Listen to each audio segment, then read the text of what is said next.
Before starting this week's episode, we would like to issue a trigger warning to our listeners. This episode has themes of religion, addiction, disorders, and self-harm. If any of these themes are triggering for you, we thank you for supporting us and we'll catch you next week. I'm talking about, you're talking about, we're talking about just gay stuff. So welcome to another episode of Just Gay Stuff podcast. My name is Jess. And I'm Lauren. And this week's episode is super exciting, and I feel like I say that every week. Do I say that? You do, but I say that every week. They are. It is. Well, today is extra special because we have another special guest joining us for an interview. We do. I love having all these special guests. It's so good. We get to share stories. We get to hear everyone else's different experiences, and we are talking to a very special person today who has a lot of experiences under her belt. So we have the pleasure of introducing to you Tasha Turner. And Tasha identifies as genderqueer and pansexual, going by she, they pronouns. She's a counsellor located in a rural town, and today we are going to speak to her about her journey to self-discovery, which from our email correspondence has a few twists and turns. So Tasha, introduce yourself. We're so humbled to have you join us today. Hello, Tasha. Hello, thank you for having me. And you're right, it's been a story like for many of us goes all over the place. It's not just a straight line. So it's lovely to have the opportunity to share some of that and maybe help other people. We can't wait to hear all about it. As I said in the intro, we've been emailing back and forth, and there's a lot of topics that we can cover today that I can't wait for you to tell us more about. And I think are so important for everyone listening. Well, we've said this before, everyone's coming out story, which is where we're going to start. Everyone's coming out story is so unique to them. And then we don't realize the little nuances between everyone's stories that connect us, that one person who may feel very isolated might come in and listen to your story and go, oh my God, I feel like that as well. And I thought I was the only one. Yeah. So that's why Lauren and I feel it is so important to interview people and have everyone share their unique story on our podcast. So thank you again. And let's start Let's there. start with the coming out story. Hey, Tasha. Okay, so it was for many of us long.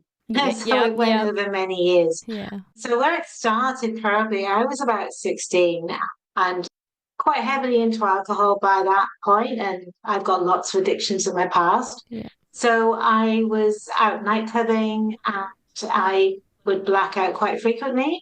And my friend said to me, "So you just kissed her?" And I went, "What?"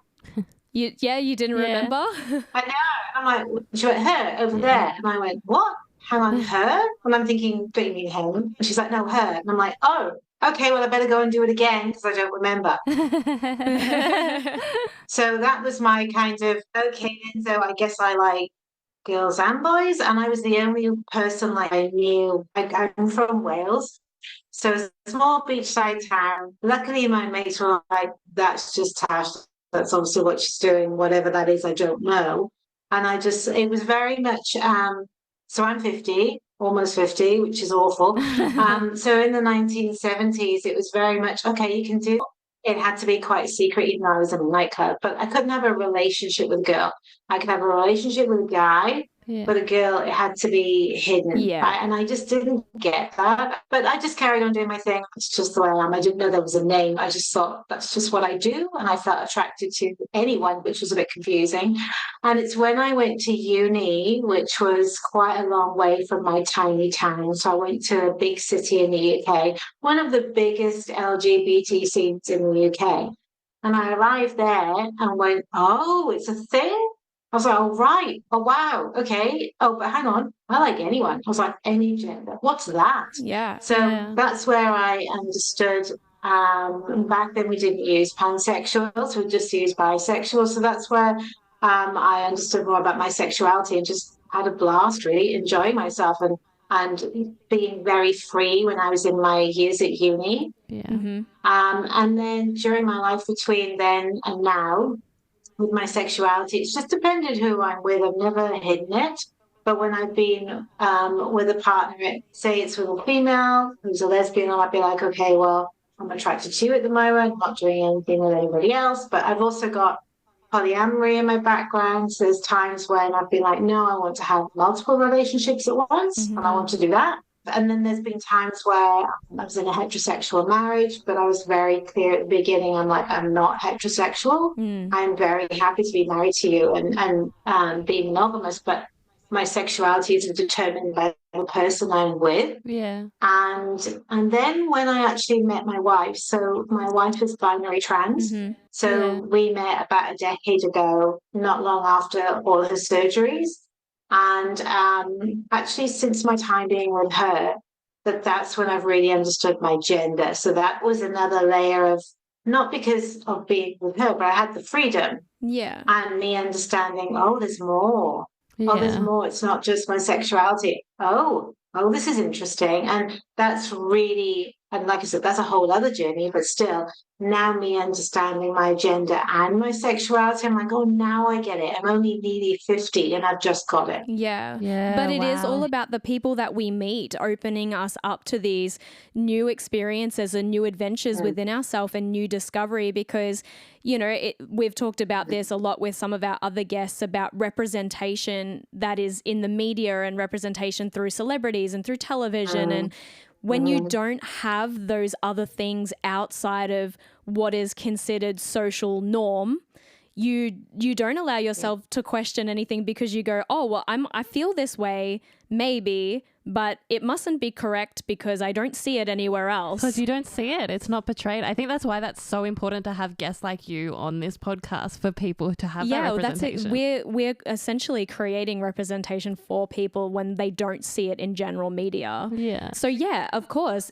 even being nearly 50 now, and it's like, well, you've now been allowed to open up because you've met people that have allowed yourself to open up, and you've got a new journey with this person. And keep going. Sorry, I don't mean to interrupt you, but I find that so interesting. Fascinating. Yeah, thank you. And it really was when I met my wife and I had this space to be whoever I need to be. And she didn't influence my gender in that way. But because of her being binary trans, I was more in the trans community then. Even 10 years ago, there wasn't much non-binary representation. Yeah. So I was in the trans community going, well, I don't think I'm cisgender anymore. Maybe I never was, but I'm not binary trans. So, you know, what's that then? Yeah. Yeah. And I met some non-binary people. I'm like, no, that's not quite me either. Yeah. And I've been able to, you know, understand over the 10 years, oh, my gender moves around, but I'm not gender fluid. Oh, I'm gender queer. Oh, that's right. So what does genderqueer mean for you? So that for me really fits, because my gender can fluctuate on the day. Often it's a mix of different genders. Some it's more one gender than another. And I don't have much physical dysphoria, so I present femme, which really confuses the hell out of a lot of people, because they're like, but you look like that. And I'm like, yeah, and so my dysphoria is mainly mental and social, which is invisible and really confronting. It's very hard because I'm often in the position of having to prove I'm genderqueer. Yeah. But I've had top surgery. So in 2017, I had the majority of my chest off. Yeah. In theory, it was to help with the fact that I have chronic pain. However, I knew there was more. Yeah. People People will talk about their surgery euphoria. I woke up, I looked down, and I could see my feet, and I was like, oh my God, I'm so ecstatic. They've gone. Yeah. Yeah. And I've got some of my chest left. But it was at that moment I was like, now my gender can be exactly as it needs to be. And I don't need to be on hormones, but I needed that massive area of dysphoria removed. And then my gender queens could move around. It was like it was this physical barrier to me having my gender to have its freedom. So that was a real defining moment. And so before that happened, before you had that surgery, when you used to look down and see your chest, what did you feel? How did that make you feel? If you ask any trans person with physical dysphoria, they'll probably say the same thing. Absolute disgust. Yeah. Like many of us, I wouldn't let any of my partners touch my chest. And you didn't bind? I didn't bind, so I didn't know that was a thing then. But, you know, I'd have to say 2 bras on. And even when I had my appointment for the reduction, I was so emotional because I didn't want the surgeon to look at my chest. So just so much shame. Yeah. So I have a 29-year anorexia and bulimia journey, which really nearly killed me. I had a heart attack. I'm fine now. I just have the physical results of that. Yeah. But I look back now and I know that started when I was a teenager. And it started as soon as my chest developed. Yeah. So a very quick way to get rid of your breast is to starve yourself Yeah. and become androgynous. And then all my dysphoria was in control, because then I was no particular gender. So I look back at that now and go, oh God, that's another layer. Yeah. So you can see like the connection there between your anorexia and the fact that you really just didn't want to present as feminine as you would be to just be what socially is a woman. Yeah, 100%. And I didn't understand that. It's still not understood well enough in the eating disorders community that that's changing. And it's another reason why I talk about it a lot. And also because eating disorders are rife in the trans community. Yeah. Well, that can make sense for a lot of people that maybe aren't even understanding it in themselves in the moment, but then after might come to the conclusion, oh, well, I do have these other things going on within myself that all connects. Yeah. And then so I guess you're bringing that to the forefront for people to think about and going, oh, hey, well, if you're feeling like this, maybe we can solve it with this. And maybe you don't have to attack your own body to feel whole. Yeah. Very important. Thank you. Thank you for sharing that. Thank you so much for sharing. Yeah. So I really wanted to also touch on the fact that in your emails to us, you talked about experiencing a lot of homophobia, and we love to talk about how that has affected you and affected people in general and how you've combated that. So do you want to start with your story about your neighbours and being run out to a rural town? Yeah. So I didn't really experience any homophobia. Even when I was poly, I had multiple partners of different genders. People didn't have an issue. Yeah. But when I met my wife who's trans, so my wife doesn't pass, which is the word we use, doesn't pass hugely well. She's very tall. She's very muscular. Yeah. And, I'm very lucky that she doesn't care that much that she doesn't pass that well. But people just immediately had an issue. Even the people I worked with had an issue. And I lived in my home for almost 20 years in Redcliffe, and I worked in Redcliffe. My family were in Redcliffe. So I had a very solid community there. And we were in a townhouse. I own my townhouse, and my neighbour started to rent it out. And two of the tenants that we had were, this is interesting talking as a therapist. I'm not talking as a therapist now. I'm talking as a person who's not being a therapist. So I had two people move in next door who, and as an ex-addict, it's also quite funny to talk about this. They would sit in the back garden, which of course was attached to us. And literally from 5 a.m. till 2 a.m. the next morning, the music would be on, they'd be drinking, they were taking drugs, they were selling drugs from outside of my home, they were stealing cars, hiding them in the garage. We put a security camera up, so we had all of this filmed drug deals.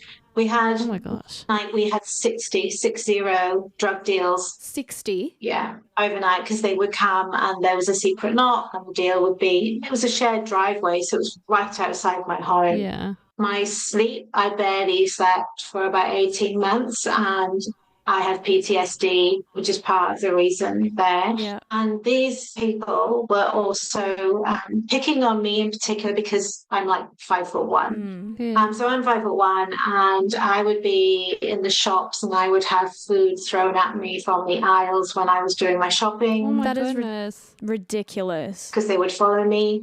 Yeah, they pinned me against a wall with a car. They drove down a pavement and pinned me against a wall. They were on my roof overnight. They were in my garden. My wife's a sculptor, so they destroyed her sculptures in the garden. They hid drugs in the fence. Jeez. We had some very dangerous people hiding guns next door as well. So, obviously I involved the police many times. Yeah. I had all this proof, and I had a constable come to my house and tell me there's no law against dickheads. What? And my response to that, because when I'm not being a therapist, I'm fiercely protective, and I can get quite angry. And I said to him, well, that's a convenient excuse. So you're not going to help me? And he said, people can be transphobic. I'm like, they're on my property. They're on my property, and they're driving at me down the road, and they're pinning the car with a car, and they're threatening me. So we would get threatened as well. It was just awful. Every single day there was something happening. And I really wasn't coping. I was having some of my head surgeries at the same time, which is another story. So I was in recovery, not recovering. And it was just one day when it got really bad, and I'd had objects thrown at me, including cutlery and a knife down the driveway. Jesus. And my wife just said to me, "We need to go." And I Yeah. said, "Okay, before we go, I'm going to do one thing." So I contacted a current affair, Mm-hmm. and they came and they filmed. So they filmed for the whole day. They're the ones that found the drugs stored in my hedge. So they had took all this footage. I then contacted the owner and the police, and I said, "Okay, so this isn't a threat. This is going to air on Sunday. You have 3 days to do something about it. If it's not, it's going to air. I'm just telling you. I don't have to tell you." Yeah. And they managed to evict those people within 2 days, but they then moved in another lot who were just as bad. So that's when terrible. my wife said to me, she said, "We have to go." And because we both have PTSD from that, we had to go somewhere where we could afford a standalone house. Mm-hmm. So Yeah. that was nowhere near Redcliffe. So we need space from people. So we kept looking. And of course, we were going up the coast and then inland as we were looking. And we ended up here, having been here once to this tiny rural town. But we were so desperate to get out. Like with my real estate agent, I said, it was before Christmas. I said, "I have to get out. I'm literally losing my mind." My own psychologist was extremely worried because I was not sleeping. I was hypervigilant. I was dissociating. I would not remember some things. I was really losing my shit. Yeah. Yeah. So then we found a place and moved, not knowing anyone at all and having to leave everything I'd built up in 20 years. And obviously, as you can hear, this was 5 years ago. I still have a lot of pain around that because I never wanted to go. Yeah, absolutely. I can Yeah. hear it in your voice just telling your story. It's very like you've got a lump in your throat. I don't think that pain ever goes away, unfortunately, when you're suffering something from so traumatic. And not when you're leaving behind your whole life. Yeah. something that you worked so hard for and that you never wanted to leave. And especially when, that was your house. You owned that house. That was your rightful space. And people external to you affect you in a way that makes you have to leave. It always seems so wrong. I think the worst part of that is that, asking for help, asking for that safety and From people who you think from you can people who rely you think on. you can rely on, and then they're not there for you. Yeah. Yeah. The police told me to pull my head in because they weren't helping. I would get extremely angry. It's funny looking back from my wife telling me, because I don't remember, flying down the stairs because they'd be, in the driveway. I'd go flying down the stairs, run down the driveway. Two of these people doing drug deals, swear profusely, threaten them, tell them to leave my property, be really, really loud, as if I was going to attack them. Yeah. And the police said to me, "You've just got to stop." And I was like, "You're not doing anything. Can you imagine living in my home with this going on all the time and not sleeping and being attacked and not knowing if I go to the shops, if I'm going to have things thrown at my head?" Mhm. Yeah. And no one does anything. And that's the other thing. No one does anything in the shops. People just look the other way. Yeah, they always think someone else will help you, but Yeah. then that carries on. It's a Yeah. chain of events. Oh, I won't help because someone else will. I won't help because someone else will. Yeah. What I don't understand is, okay, the police say it's not illegal to be a dickhead, but they essentially were harassing and assaulting you, and that is illegal. Yes. So, Yes, exactly. And things are different now that they have the LGBTI police liaison officers who were there at the time as well, but they're a lot more active in their role now. And, obviously I have some trauma around my interactions with police. Yeah. And I am also aware that I wouldn't want to do their job and not everyone is the same. Yeah. I have to try and remind myself of that. That's why people go to things like current fair, because we don't have any other options. Yeah. It's true though. and at the end of the day, they were the ones that helped at least get the first lot of people moved on. Yeah. So regardless of the fact that you were met with the same circumstances a second time round, they were the ones that helped you move the first. And it Yes. wasn't the police that helped you. So unfortunately, as Which you is say, saying something. that's why people do contact those kinds of places. Yeah. And so you moved to a rural town out in the middle of nowhere. Yes. And how has that gone so far? So obviously there's still a lot of pain with you leaving the life in Redcliffe behind, Yeah. but how is it going? Yeah, I'm laughing because I feel sorry for the town. You feel sorry for the town? So we are the only queer people here. Yeah. Wow. There is a lesbian couple, but I'm like really out. I'm really in people's face. Right? That's just the way I am. And the more people try to push me down, the bigger and louder I get. Yeah. So they never met a trans person like my wife. And of course, we moved to a town that's very religious. Oh, okay, yeah. Oh, You know, when you move because your life is in danger, yeah. then you just move to somewhere that's better. Mhm. So yes, we're still here, but unfortunately, the bit that's not in my email.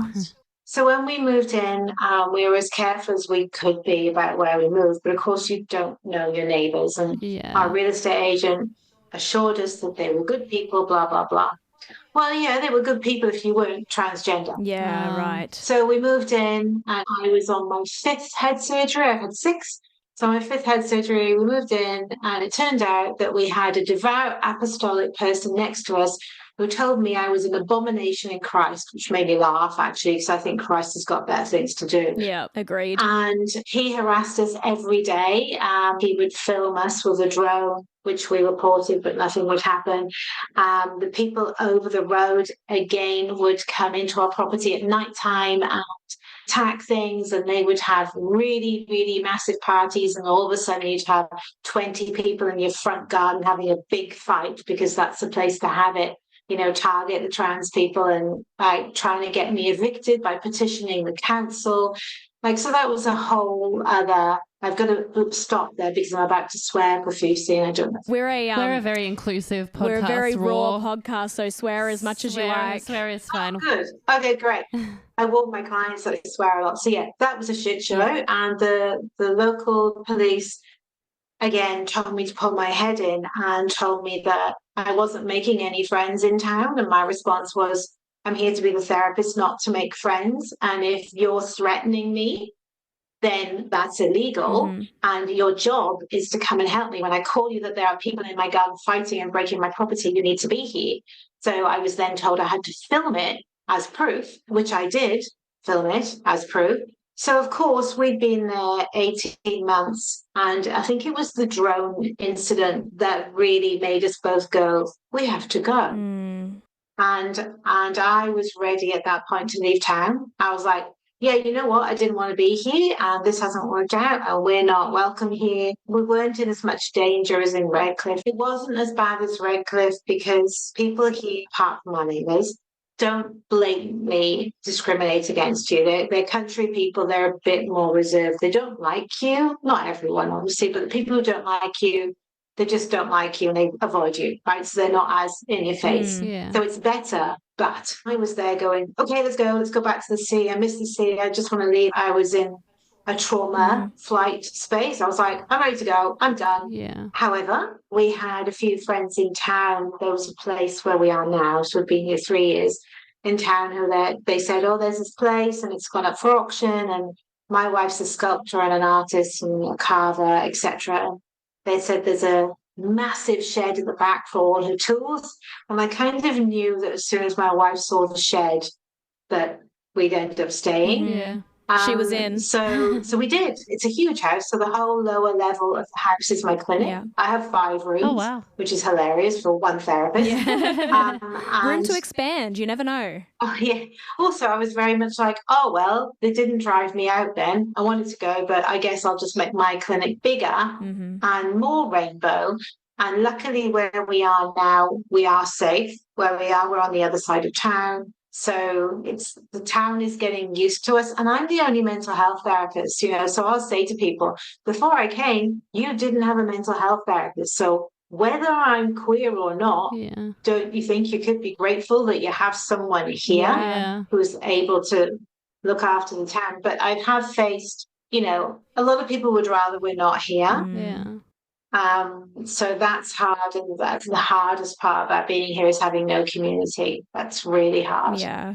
And I suppose waking up every day with that thought of, oh, they really don't like us. And it's just like, yeah, where do you go to find solace? And you only have solace at home with each other, and that kind of thing must be difficult at times. Yeah, and the pandemic for us in a way was great because a lot of the LGBT events went online. Yeah. So I was like, oh my God, this is awesome. I can join all these groups and I can connect with people who are like me. And that was fantastic. And it wasn't just me, a lot of my regional clients who are queer felt the same way. And the pandemic ended and all the online stuff disappeared. Yeah. What about us? So I'm lucky I connect a lot with my queer clients. So that's wonderful. But also there's some towns nearby, about an hour away. Well, you're in Ipswich, aren't you? So there's Ipswich, there's Toowoomba, and they have rainbow groups and events. However, because of my chronic pain, I can't drive, and my chronic fatigue, it means I can't go to many events now. So I really get my community mainly still through my friends back in Redcliffe who I speak to every week or every fortnight. I just don't see them. That's all. Yeah. And so they don't travel to see you either? Is it like they have their own thing? Like, I know everyone has their own lives, and do you ever get a in-person connect with them? Yeah, I do. Yeah, that's good. Important. So they come up, I don't know, every few months. Yeah. That's good. That's good. That's good. I think that's so important that you've still managed to find a safe space for yourself amongst all these hardships that you've gone through. Yeah. One thing that Lauren and I have Yeah. spoken about a lot, and even with our friends that aren't in the queer community, have been saying, you know, I don't understand this, or I don't understand trans, or I don't understand non-binary. And my answer to them is always, oh, it's probably a good thing you've never had to understand that inner turmoil within yourself. And people aren't necessarily looking for you to understand them. They're just looking for you to accept that they're just different from you, and that's okay. It just comes back to respect ultimately. Yeah, and listening to your story and all of your hardships within the community you're living. I'm a very black and white person, and I'm like, why is it so hard for other people to just go, oh, that's not my life, so why does it affect me? Why can't I treat people equally? Yes, and it seems to be really hard for a lot of people. Mm-hmm. And, I'll say to people, just try relating human to human. Yeah. How I live my life doesn't affect you in any way. And I'll say to people, I do actually support people who aren't in the LGBT community, And funnily enough, I can provide the same standard of counselling as I do to my queer clients. Well, that's it. We all bleed the same color. Our skeletons, if you take Because I'm away... the same person. Yeah. Our skeletons, if you take away skin color and you take away cultural and you take away religious beliefs, we all look the same without all of the skin. And when it comes down to that, I have a really hard time understanding why people don't understand that. Yeah. Yeah. Trust me, I knew what you were about to say. Yeah. At the end of the day, we have to be okay with, or not be okay with, but we sit here and accept all these homophobic comments and all these things that we get lashed with on a day-to-day basis. And me as a person, I can sit there and go, okay, well, that's your view. I feel sorry for you that you're missing out on having amazing friends and amazing community around you. Yeah. But that's your life and that's it. Yeah. I don't understand why when people have so much hatred for something they don't understand, they can't just do the same thing and say, oh, well, that's your life and you can live it and I will stay over here. Yeah. Yeah, because people are afraid of difference. People see it as a threat. And as you were saying, it's almost like people think it's catching, which is why I'll joke with my clients that I haven't converted anyone yet to my knowledge. Yeah. I'll be like, funnily enough, that's not what's in my brain when I'm providing counselling. It's not on your resume either. No. Sometimes when you challenge people with that and you'll say, do you really think that's how it works? That's not quite how it works. Yeah. I don't have to convert people who are already queer. Yeah, well, that's it. Exactly. That's it. If someone came to see you and then decided they were trans or non-binary, I'm pretty sure that was already within them and you just helped them bring it to find the forefront. themselves. Yeah. Yes. Another part of your email, so you have so many stories, which is so many amazing. Interesting. But also we're really sorry that you happen to have gone through all obviously. of these things. Thank you. I want to really talk about, you said that you've experienced exorcism. I know, not many people say that, do they? No, not at all. Yeah. So kind of my anorexia journey got really bad, like I said, when I had a heart attack. Yeah. So that was 2003. And I also refer it to the time when my brain broke. So I also had a massive mental breakdown. So I was put into the psychiatric ward at the Royal Brisbane. Yeah. I was in there for about 2 months, and I was on nasal gastric feed, which is a tube that goes into your stomach to refeed you, Yeah. because I wasn't allowed to move, because otherwise I'd die. Yeah, wow. Like I said, I lost my brain in there. When they basically fatten you up, they don't give you any therapy. They fatten me up, they diagnosed me, didn't give me any medication, and shut me out. So, funnily enough, when I came out, I had a massive relapse. So, with that relapse, my ex husband and I trying to look for some form of rehab I could go to. Now, this is, 20 years ago. 20 years ago, there weren't public eating disorders clinics. So we found a private rehab, Yeah. and it was run by the Pentecostal church. Yeah. Now, when it was a rehab where it was a safe house, so basically it was for any female who was in danger or not well or addictions, etc. People didn't know where you were. You got psychiatric sessions every day. You didn't have any visitors, though. No visitors allowed, no access to the outside world, no news, no social media, nothing. And you could see the theory of that, Yeah. which was to give you the space. And I needed that space and quiet. I really needed that. And they helped me prepare my brain. Yeah. However, at the same time, I became indoctrinated. So part of the deal was, okay, the only thing they said was you go to church on a Sunday. That's the only religious part. And I hadn't been to church for decades, didn't believe in God at all. Yeah. And I thought, I don't really want to do that. But okay, if that's what I have to do to stay here, I will. And so I did that. And naturally, of course, wasn't just that. It was Bible study every day. And it slowly progressed into brainwashing, really. So yes, they saved my life. However, what happened is that during that time felt like it was an obligation that I needed to, be part of the church. Some of it I loved. I loved the community support. I loved the simplicity.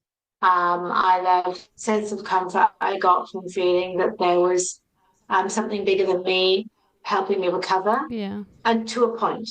So what happened then is, because I wasn't recovering in the way they thought, I'm not really sure what that means, all of a sudden in one service in front of the church, I was pulled out. And it was, okay, we're going to pray over you, which is part of the Pentecostal church, laying on the hands and praying over you to help you heal. Yeah. I didn't feel anything. And the next thing you knew, I had a group of pastors basically practicing an exorcism at the front of the church, praying over me in tongues, and then telling me that I had the root of the devil inside me, and they were pulling it out and they couldn't get it out. And, and that meant that, I was a sinner and I was doomed forever. And it was really confronting. I was pushed down to the floor by several of them. And the whole congregation was watching this. And because it didn't work, because they didn't get whatever they needed to get out of me. And, after that experience, I was treated extremely differently in the house. It was, I was a sinner, but I didn't know why I was a sinner. I'm pretty sure that somehow they got wind of, because I was in a heterosexual marriage back then, even though my husband knew about my past. I don't know if they got wind of, me being queer when I have no idea. But it happened again. So so naturally after that, I felt I was treated as if I was disgusting, but I had nowhere else to go. So we were still paying for me to stay there, because it takes a long time to recover from an eating disorder. And then all of a sudden in another service, it happened again. But this time it was like the head pastor. So it was the head pastor and the other pastors at the front of the church trying to get this root of, the devil out of me, and really making a display. The congregation. And again, it wouldn't come out. And that's when I was told that, I was doomed forever. The devil resided within me. And by that time, I was quite indoctrinated. So by that time, being told that you have the devil in you and you will be forever a sinner, and that you're not welcome in the church. And it was a really big deal. And for someone, basically felt they'd broken their brain, who had been healing, but then get told that you're beyond repair. And that's when I left. So I left and came out naturally, quite a mess. Yeah. Yeah. I was alive, Yeah. but the faith I'd had been ruined. So the God I thought I had apparently then decided that I was the devil. And, and I thought, okay, so I've got the devil within me. What, because I'm queer? Is that what this is about? And I don't understand. And so, yeah, it came out a really big mess. Yeah. I'm so sorry that you went through that. It's really hard when, you obviously had a mental breakdown and you needed so much support, and this place was supporting you, only to essentially take all of your progress away and put you back to square one. Yeah, and I really didn't realize when I was being interviewed recently on another podcast, because of course I like talking and I like trying to help other people. And this one is particularly about religious trauma. And the interviewer who's had religious trauma said to me, so it was a cult then. And it was like this moment where I went, what? And she said, so let me reflect that back to you. You had no access to the outside world. You had to behave in a certain way. You had Bible study every day. You went to church like all weekend. And then you get exercised. And then you get like chucked out. That's a cult. Yeah, that's really sad. I'm not saying I don't blame the Pentecostal church. This was a particular Group of people. Yeah. Yeah, wow. And so looking back on that now, how have you been able to heal to get to a good place where you are now? Of course, this is going to sound scripted.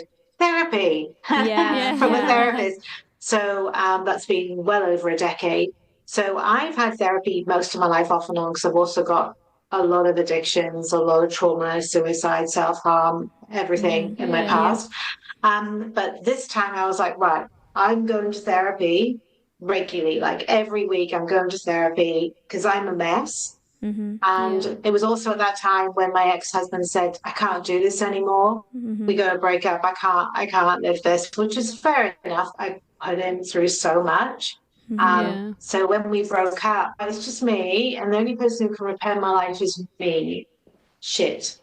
So that's when I started going to therapy regularly, and it took well over a decade for my anorexia and bulimia to go into remission, and to kind of repair everything else. So that's what's helped. Yeah, can I just say, it's just so admirable that you were able to see that you weren't coping and that you were able to seek help from a therapist, because not many people do that. Yeah, there's so many negative connotations around therapy because I think none of us want to believe there's something wrong or that we are having hard times.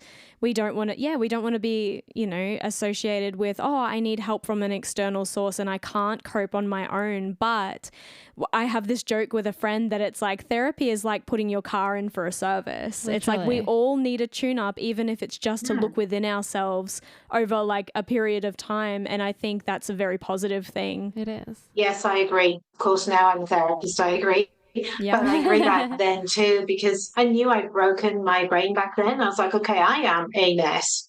Right. So the options are therapy or I kill myself. Those are the two options. And I'd already attempted suicide twice. And I was like, well, that didn't work very well. So I guess I'm going to have to try therapy. And I knew I was really tired. I was tired of my eating disorders. Like they'd been most of my life. I was like, if I can't beat them this time, that's it. I'm done. So it was really that important, that final. I do not really believe in God, but I'm a very big spiritual person. And I believe that those suicide attempts for you didn't work for a reason, because now you're here helping other people. Yeah.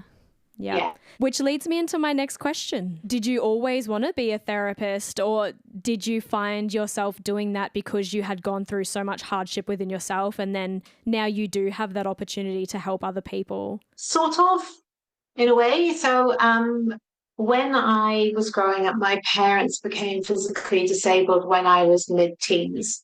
So I became like an unofficial carer for them. So I grew up knowing what it's like to care for people. My dad was also a paranoid schizophrenic alcoholic, and my mum had postnatal depression, and my nan had bipolar. So I grew up around mental health disorders and a lot of addiction. So I grew up around that. I grew up as a kid looking at people going, not quite sure. I remember looking at my dad throwing things around, which he often did, not at people, he just threw things. I'm thinking, I don't really know what's going on there. I wonder what's going on. So I spent a lot of time as a kid to understand people's brains around me Yeah. with my chronic pain. So I had a day shooting across my face and down my neck. So Yeah. I had 6 major surgeries which failed. During the first or second recovery period, and my therapist, who I just mentioned to you, my psychologist, who knows me very well, I remember he said to me one day, I really think that this is what you need to be doing. And now that you're not working, you're going to be bored. And I remember saying, no, I'm having my head cut open a few times. I'm going to be recovering. He said, you'll be bored. I went, no, I won't. I'll be resting. And he said, I still think that you could do this. And I said, why would I want to do this? And he said, because you can. I went, I don't believe you. And he said, we're going to keep going until you run out of excuses. So I was like, oh, okay. So we kept going for a while. And in the end, he said, okay, so you're going to give it a go? And I went, okay. And my wife picked me up from the appointment and I got in the car and I said, so anyway, it looks like I'm going to be trained to be a therapist. And she went, oh, good. You think so too? And she went, yes, because my wife's autistic and has ADHD. And we went through that diagnostic process when we met. She's like, yeah, because you understand people. I'm like, right, everybody's been aware of this and not me. So it was during my head surgery recovery, laughing, I am, as I'm realizing it sounds quite silly, that I started studying. And it was right. And I was like, oh, he's right. My therapist is right. And also, yes, a major driver for me was, okay, therapy is the only thing that saved my life. And I'm not saying that I saves everybody's lives, but also, like we've talked on, today, a lot of my experiences people don't talk about. They're not quite as raw as me. And I'm very much an open book with my clients. So, I love helping them. Most of my clients have extensive trauma. I'm quite hard to be shocked. So I love the fact that I can have that space where they can say all that and I don't lose my shit and go, right, okay, let's help you through that. So I love my job. I really do. And I've set up my clinic to cater for my head pain. So yeah, it's the reason I go through my days. And I love it. And I possibly should have done it decades earlier, but then I wouldn't have the experience. That's it. And there's so much merit to having experience, like you just said, where, not a lot of your past shocks your clients because they've gone through extensive trauma. Well, it's kind of goes hand in hand, right? So you can help them with extensive trauma because of the experience that you've gone through, no matter how negative it was for you in those times. You can really use that as a catalyst to help because you know the depths of depression and the depths of despair and the things that you've really had to do feeling isolated in a community. And, you can bring all of those things to the forefront and really help people that really may feel like no one in this world can understand them. Yeah, and that's in particular, I see that a lot now in the trans community. So, in the trans community, my clients can talk to me and go, so I've just had like gender realignment surgery and my genitals aren't working properly and I'm not quite sure what to do with them. And I'm like, okay, cool, I can help you with that. So, they can be that raw with me, or they can go, I've just had my T-shot and my libido's gone through the roof and I'm not coping. I'm like, it's fine, let's talk. So, I know a lot about hormones and transition and gender. And, I didn't talk to my own therapist about gender for the same reason. I was like, he's not going to understand. I'm only going to talk to a queer therapist about it. We're very particular. Because it's extremely exposing and you really need to have someone who reflects back to you. I see you for exactly who you tell me you are. Yeah. That's it. And because we're not going to get the help we need if we can't be open and raw with the person that's there to help us. Yeah. Wow. There's so much. Yeah. Wow. Thank you so much, Tasha. Yeah, thank you so much. Is there anything that you would like to touch on before we end the call? I think it's a typical therapy thing to say. So now I'm in my role. Very much, there is always someone who can help you. There's so many of us out here, whether it's a counselor or a psychologist or a social worker or a life coach or a mindset coach. I know it's hard to find someone to connect with, but even when you look at the multiple hotlines, and I know it's hard to reach out for help. I was really good at not doing it for a long time. But we often think we're not going to find someone, and there are people. And you might think my story is going to be too shocking for someone. No, not always. Most of the time, no. Yeah. I think that's so important. And just Thank quickly, you. that's okay. And just quickly taking it back to what you said, you know, you're not saying that you helped save anyone, but in us doing this podcast and speaking to you, you never know who you're going to help, right? Yeah. So that's the thing. Yeah. And also, you guys, we're going to put all of Tasha's info in the show notes so you guys can reach out to her. Thank you. Thank you very much. Thank you so much for joining us. Well, thank you for also supporting our podcast and wanting to jump on and tell your story to us today. It's been an amazing time talking to you. Thank you very much. No worries. And we'll keep in contact, and we hope that if there's anything community-based or anything that we can support you with, you can reach out to us. That's great. Thank you very much. No worries. Thank you. Thank you so much, Tasha. Okay. We'll talk soon. Bye. Thank you. Bye. Thank you. Bye. That was so cool. That was absolutely amazing. That was amazing.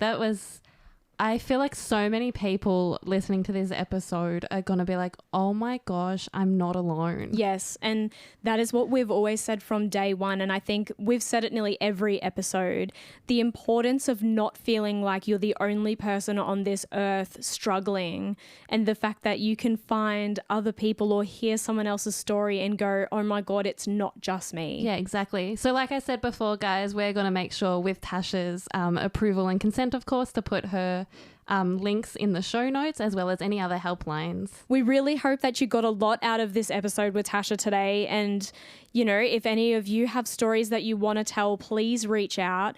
We really do want to use this podcast as a platform for everyone to be able to share their experiences and enlighten other people and embrace other people. That's true. And until next time. Yeah, stay gay, motherfuckers. I'm talking about, you're talking about, we're talking about just gay stuff. Thanks for joining us on another episode of Just Gay Stuff. Make sure to follow us at Just Gay Stuff Podcast on all your socials and write to us with your stories at justgaystuffpodcast@gmail.com.